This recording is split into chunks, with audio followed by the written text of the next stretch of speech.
벌써 몇 년 전입니다.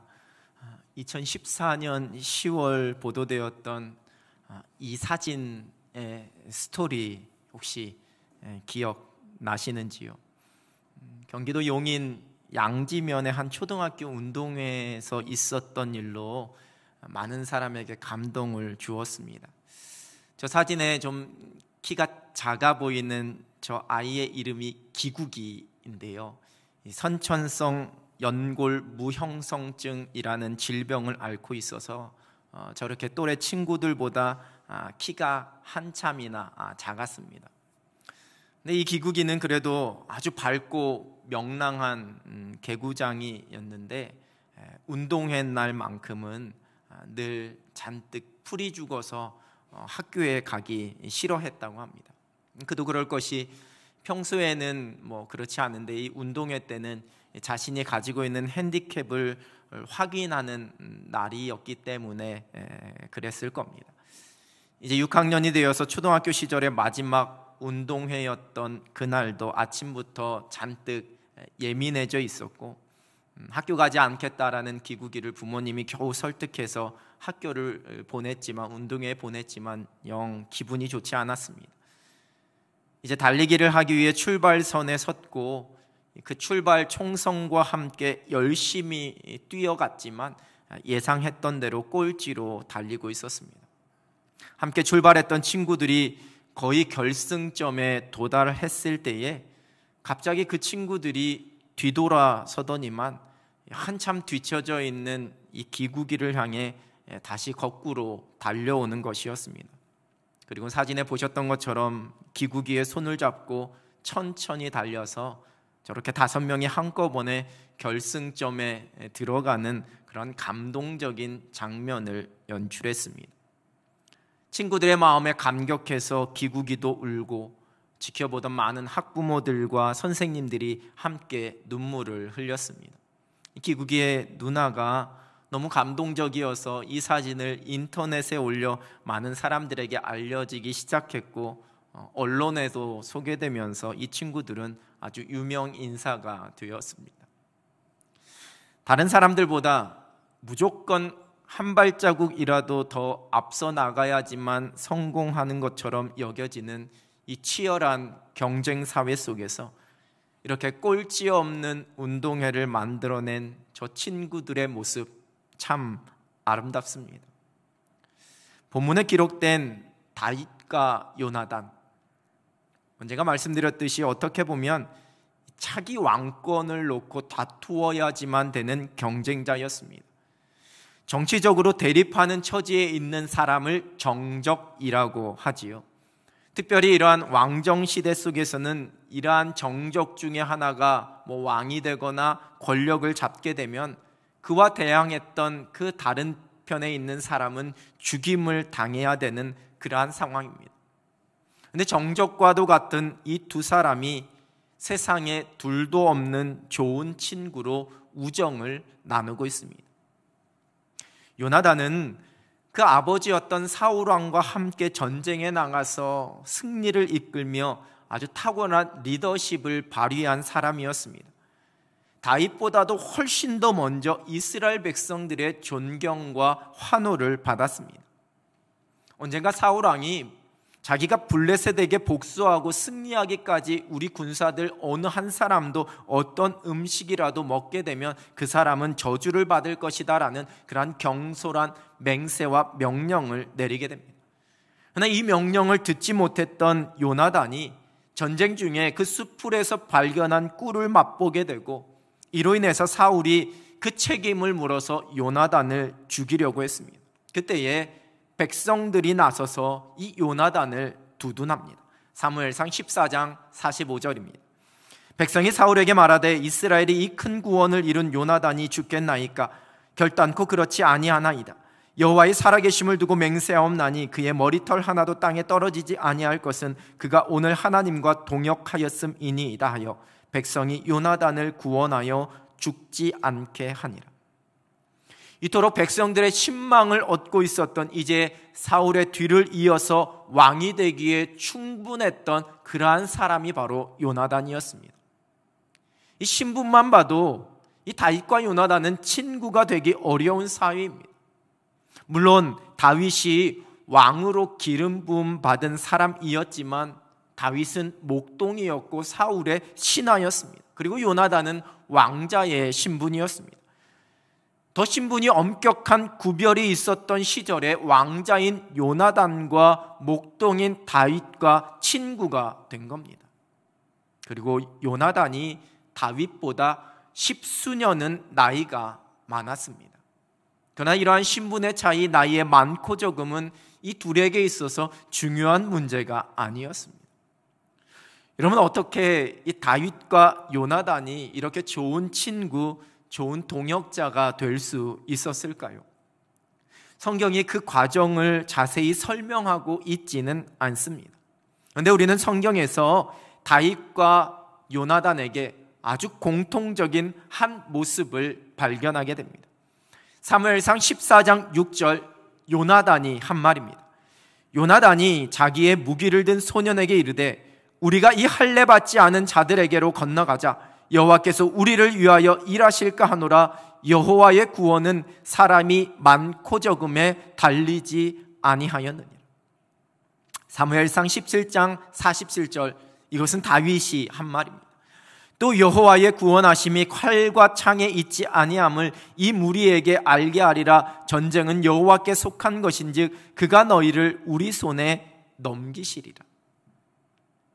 아마 요나단도 그 엘라 골짜기에서 날마다 나와서 이스라엘과 하나님을 모욕하던 그 골리앗의 외침을 들었을 겁니다. 그런데 그 상황 속에서 용사였던 자신도 어찌할 바를 모르고 있던 그때에 소년 다윗이 등장해서 이렇게 외치면서 골리앗을 향해 달려가는 것을 요나단도 보았을 것입니다. 그리고 그 말을 듣는 순간에 이전에 그 블레셋과의 전쟁에서 자신이 군사들을 향해 외쳤던 그 믿음의 외침과 동일한 고백이라는 것을 알게 되었을 겁니다. 이러한 외침으로 달려간 다윗이 골리앗에게 승리하고 난 이후에 이제 성경은 다윗과 요나단의 우정을 소개합니다. 사무엘상 18장 1절입니다. 다윗이 사울에게 말하기를 마침에 요나단의 마음이 다윗의 마음과 하나가 되어 요나단이 그를 자기 생명같이 사랑하니라. 이 둘의 마음이 하나가 되었다 성경은 기록합니다. 요나단은 다윗이 자신과 같은 믿음의 고백이 있는, 아니 자신보다 더 큰 믿음을 가진 하나님의 사람이라는 것을 알게 되었을 겁니다. 그리고 그러한 다윗을 자신의 친구, 자신의 동역자로 삼게 되었습니다. 또한 다윗도 익히 요나단에 대해서 들었을 겁니다. 그 요나단의 용맹함과 백성들을 위하는 그 성품과 그리고 무엇보다도 하나님을 경외하고 믿고 의지하고 있었던 그 믿음을 들었을 것입니다. 그리고 둘의 마음이 하나가 되었습니다. 하나님을 향한 동일한 믿음의 고백, 이것이 다윗과 요나단으로 하여금 좋은 친구, 좋은 동역자가 되게 해 주었습니다. 이 사울왕이 여러 번 다윗을 죽이려고 할 때마다 요나단은 때로는 아버지에게 그렇게 하시면 안 된다라고 이야기하기도 하고, 또 때로는 다윗에게 그 아버지의 계획을 미리 알려주어서 다윗으로 하여금 도망하게도 했습니다. 오늘 본문은 요나단이 다윗에게 이 사울왕의 마음을 전하기 위한 둘만의 신호를 정하고 있는 겁니다.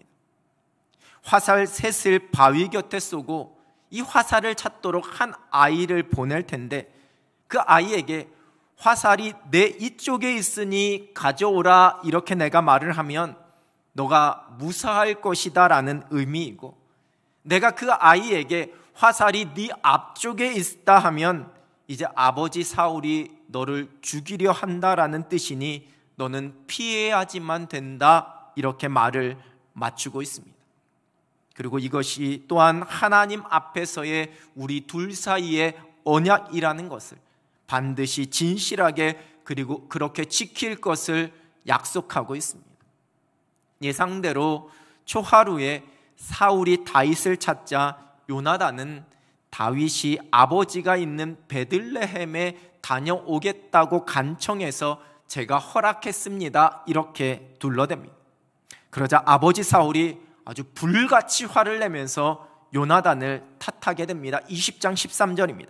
사울이 요나단에게 화를 내며 그에게 이르되 폐역무도한 계집의 소생아, 네가 이새의 아들을 택한 것이 내 수치와 내 어미의 벌거벗은 수치됨을 내가 어찌 알지 못하랴. 저주하면서 불같이 자신의 아들에게 화를 내고 있습니다.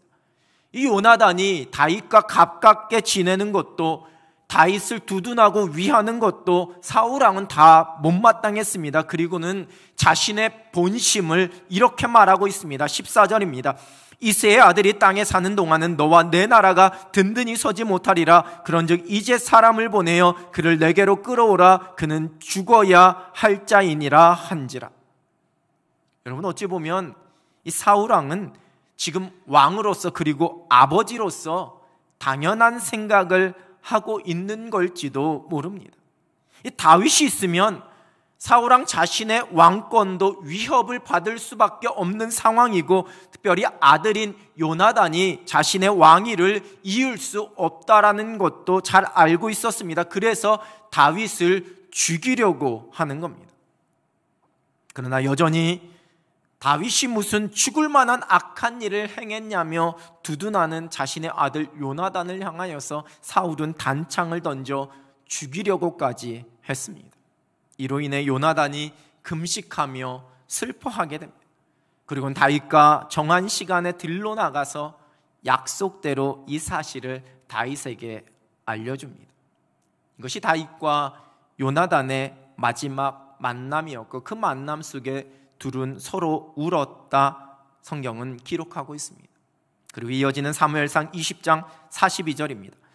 요나단이 다윗에게 이르되 평안히 가라. 우리 두 사람이 여호와의 이름으로 맹세하여 이르기를 여호와께서 영원히 나와 너 사이에 계시고 내 자손과 내 자손 사이에 계시리라 하였느니라 하니 다윗은 일어나 떠나고 요나단은 성읍으로 들어가니라. 가슴이 뜨거운, 마음이 뜨거운 두 사나이의 우정, 여러분 정말 멋지고 아름답지 않습니까? 다윗과 요나단의 우정은 단순히 감정적인 호감에서, 어떠한 필요에서 시작되지 않았습니다. 그들에게는 하나님을 향한 같은 믿음이 있었고, 하나님께서 하실 일에 대한 같은 소망이 있었습니다. 하나님의 살아계심과 하나님의 주권, 하나님의 전능하심과 작정하신 대로 모든 것을 이루실 그 하나님의 신실하심을 향한 믿음이 둘에게 있었습니다. 그리고 그 살아계신 하나님을 향한 믿음의 고백 위에서 너와 나 사이에, 그 자신들 사이에 영원히 함께 계시는 살아계신 하나님을 향한 고백도 있었습니다. 믿음 안에서의 다윗과 요나단의 아름다운 그 우정이 그 서로를 생명같이 사랑하는 동역자가 되게 해 주었던 겁니다. 지란지교라는 한자 성어를 아시지요? 한자 그대로는 지초와 난초의 사귐이라는 뜻입니다.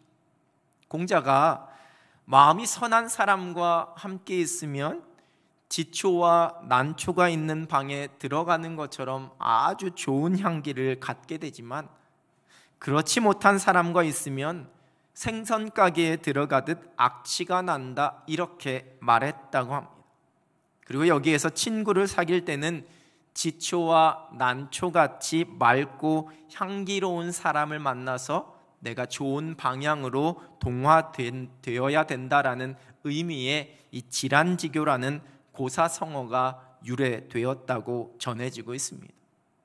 우리는 이 지란지교를 유한진 님이 쓰신 지란지교를 꿈꾸며 라는 유명한 수필 때문에 이 단어를 더 잘 알게 되었습니다. 조금은 긴 산문시 같기도 합니다. 저녁을 먹고 나면 허물없이 찾아가 차 한 잔을 마시고 말할 수 있는 친구가 있었으면 좋겠다. 입은 옷을 갈아입지 않고 김치 냄새가 좀 나더라도 흉보지 않을 친구가 우리 집 가까이에 있었으면 좋겠다. 비 오는 오후에나 눈 내리는 밤에도 고무신을 끌고 찾아가도 좋은 친구. 밤늦도록 공허한 마음도 마음 놓고 보일 수 있고 악의 없이 남의 얘기를 주고받고 나서도 말이 날까 걱정되지 않는 친구가. 여러분 어떠신지요? 여러분에게 이러한 친구가 있으신지요? 이런 내용도 있습니다. 그가 여성이어도 좋고 남성이어도 좋다. 나보다 나이가 많아도 좋고 동갑이거나 적어도 좋다. 다만 그의 인품은 맑은 강물처럼 조용하고 은근하며 깊고 신선하며 친구와 인생을 소중히 여길 만큼 성숙한 사람이면 된다. 그리고 마지막에 이렇게 적습니다.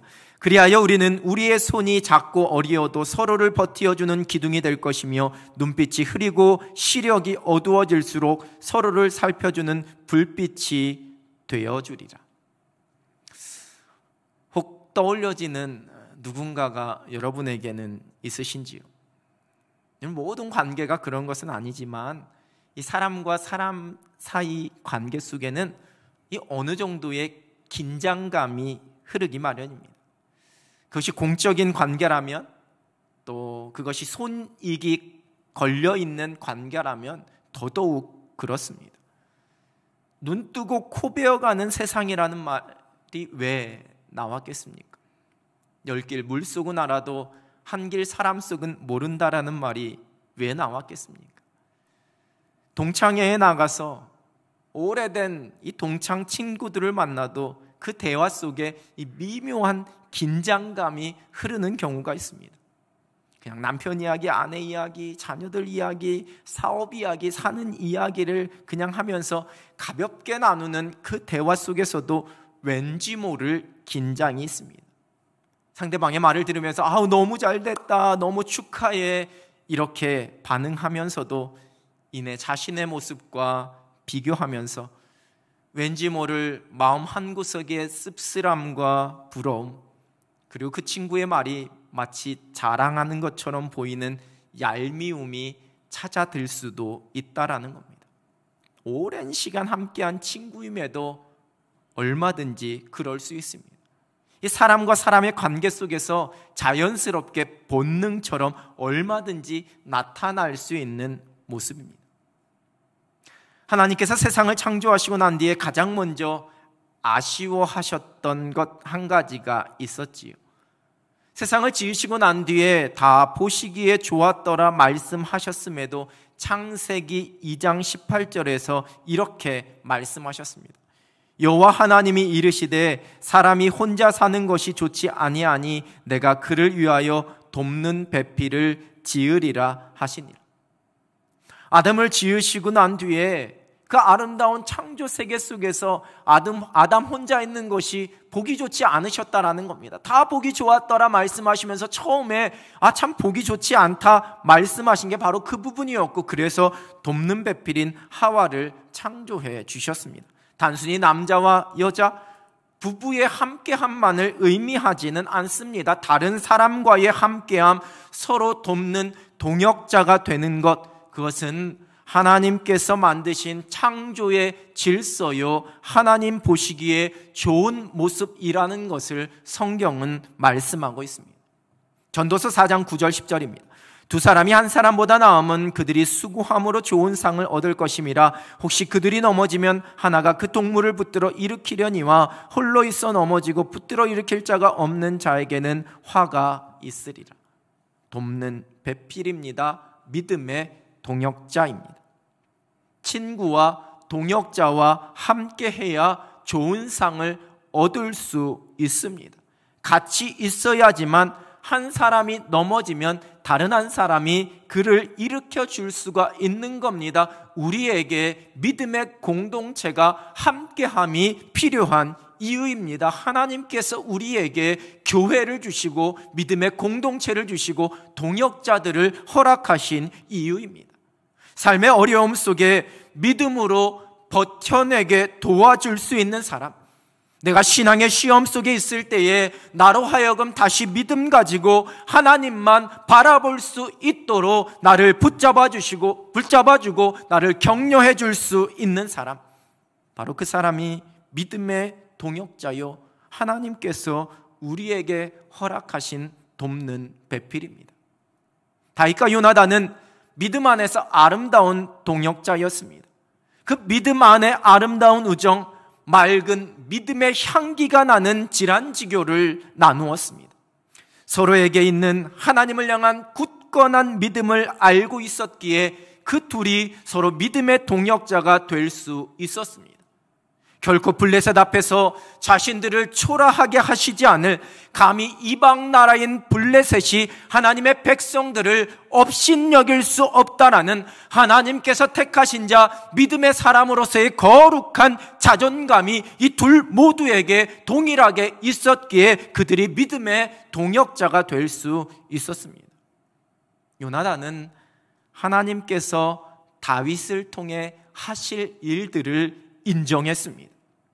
욕심을 가지고 그것을 부인하거나 그 일을 막으려고 하지 않았습니다. 또한 다윗은 하나님께서 사울 왕을 세우셨음을, 그리고 그 세우신 사울 왕의 아들인 요나단이 이스라엘의 왕자라는 것을, 그 권세와 그 명예를, 그 생명의 소중함을 인정했습니다. 훗날 사울의 죽음 앞에, 그리고 무엇보다도 요나단의 죽음 앞에 다윗은 가슴을 치며 슬퍼하게 됩니다. 이 모든 것 인정했기 때문에 그렇습니다.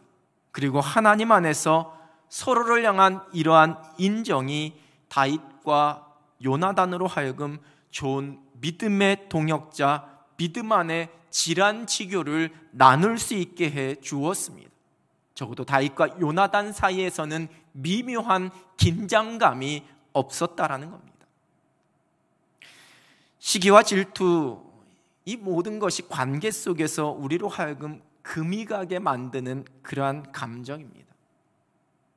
대학원에서 예배설교학 박사과정을 공부하면서 아리스토텔레스가 쓴 수사학 시학이라는 이 고전을 아주 재미있게 읽은 기억이 있습니다.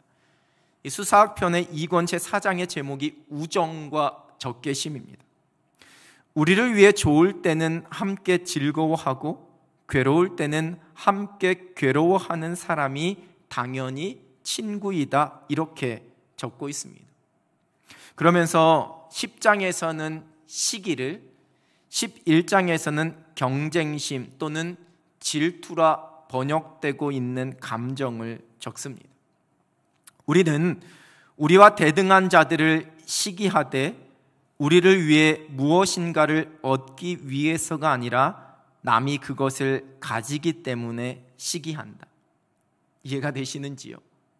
이 책에 따르면 시기는 내가 갖고 있지 않은 것을 다른 사람이, 내 이웃이, 내 친구가, 내 동료가 가지고 있기 때문에 내가 괴로워지고 내가 슬퍼지는 감정, 그것이 바로 시기라는 겁니다. 질투는 자신도 얼마든지 가질 수 있는 좋은 것이 자기와 본질적으로 다르지 않은 자에게 있는 것을 보고서 그것이 내 것이 아니기 때문에 느끼는 어떤 괴로움이다. 아리스토텔레스는 이러한 질투를 이 나쁜 감정으로 보는 것이 아니라 이 좋은 사람이 느끼는 좋은 감정이다, 이렇게 표현합니다. 그래서 그가 말하는 이 감정을 이 질투라기보다는 약간 좀 더 좋은 뉘앙스의 경쟁심이라고 우리말 책에는 번역하기도 하는 것 같습니다. 아리스토텔레스는 질투 또는 이 경쟁심은 다른 사람을 부러워해서 나도 그것을, 그 좋은 것을 얻으려고 분발하게 만드는 아주 좋은 감정이지만, 이 시기라는 것은 이 좋은 것을 남도 갖지 못하게 애쓰려고 하는 나쁜 감정이다, 이렇게 말하고 있습니다. 이런 시기와 질투가 나를 발전시키는 아주 긍정적인 측면도 있습니다. 그러나 이러한 시기와 질투가 이 서로의 관계를 아주 멀어지게 만들기도 합니다. 사울 왕은 대세가 되어가고 있었던 다윗에게 시기와 질투의 마음이 가득했습니다. 그래서 그를 죽이려고 했습니다. 그러나 그 아들이었던 요나단은 다윗만 없다면 내가 아버지의 뒤를 이어서 왕이 될 수 있었음에도 불구하고 대세가 되어가고 있는 그 다윗을 시기하거나 질투하지 않았습니다. 오히려 그를 자기 생명같이 사랑했습니다. 요나단은 다윗을 인정했습니다. 자신의 이기적 관점에서 계산하며 시기하거나 질투하지 않았습니다.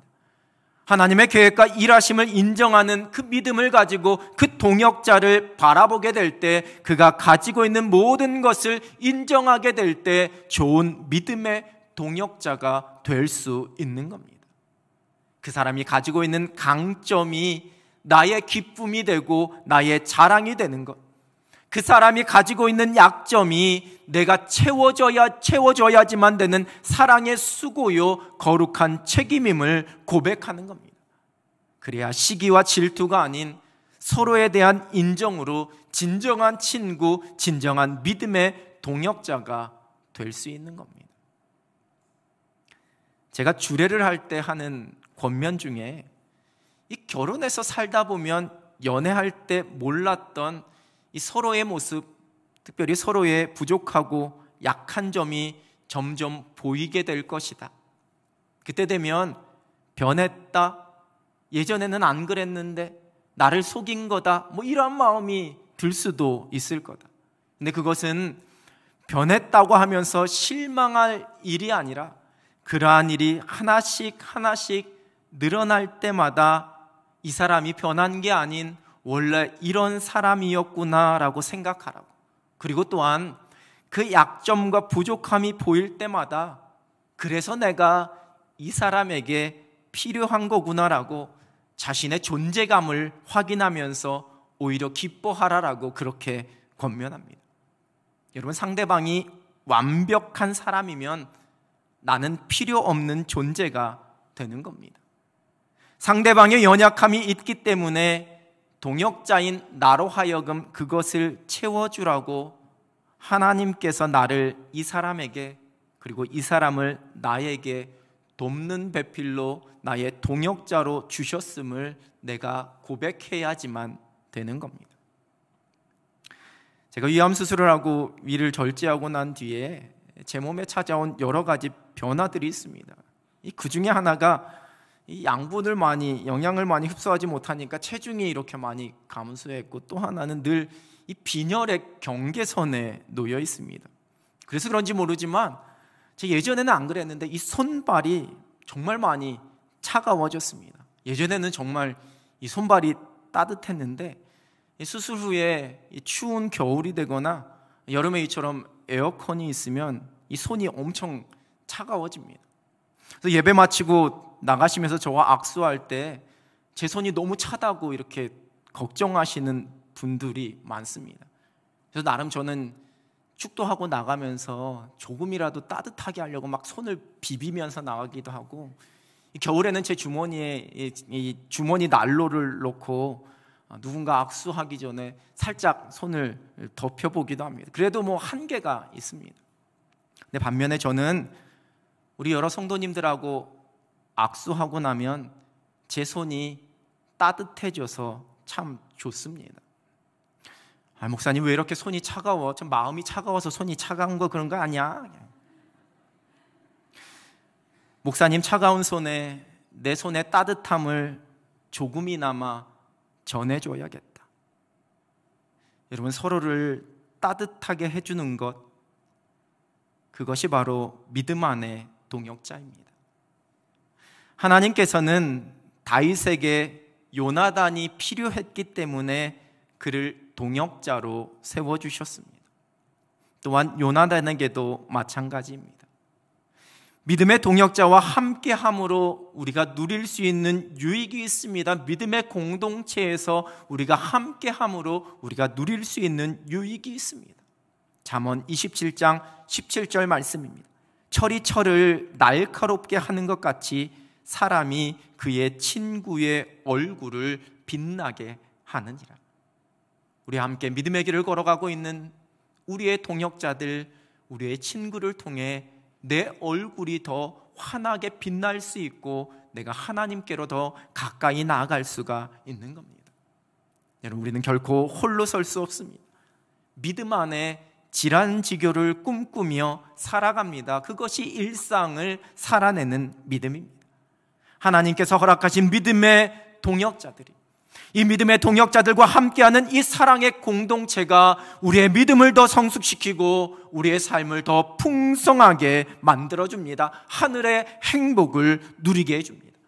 내 감정과 내 계산이 아닌 하나님의 마음으로, 하나님의 눈으로 우리에게 허락해 주신 귀한 동역자들을 바라봅니다. 믿음 안에서 서로를 인정하고 믿음으로 서로를 세워주고 사랑으로 그 연약함을 보듬어주고 그 손을 잡아줍니다. 그리고 그리스도 안에서 함께 지어져 가는 겁니다. 함께 누릴 하나님의 은혜를 소망하고 함께 이루어갈 하나님의 나라의 그 일들을 꿈꾸며 기대합니다. 믿음 안에 질환지교를 꿈꾸면서 믿음의 동역자들과 행복한 믿음의 경주를 함께 달려갈 수 있는 여러분, 또한 우리 모두 서로가 믿음의 동역자임을 고백할 수 있는 사랑이 넘치는, 서로 격려하고 서로 위로하고 서로 세워줌의 모습이, 칭찬함의 모습이 넘쳐나는 그런 우리 행복한 남현 공동체가 되기를 우리 주님의 이름으로 축원합니다. 기도하겠습니다. 하나님 아버지, 감사합니다. 우리를 하나님의 자녀 삼아주시고 우리를 홀로 두지 아니하시고 함께 믿음을 나누고 함께 사랑을 나누고 함께 격려할 수 있는 좋은 믿음의 동역자, 돕는 배필을 허락하여 주심에 하나님 감사합니다. 이 아름다운 믿음의 공동체 속에서 우리 가운데 더 많은 믿음의 동역자들을 만나게 하여 주시고 함께 하나님 나라를 꿈꾸며 함께 하나님 앞에 아름답게 지어져 갈 수 있는 우리 모두가 되게 하여 주시옵소서.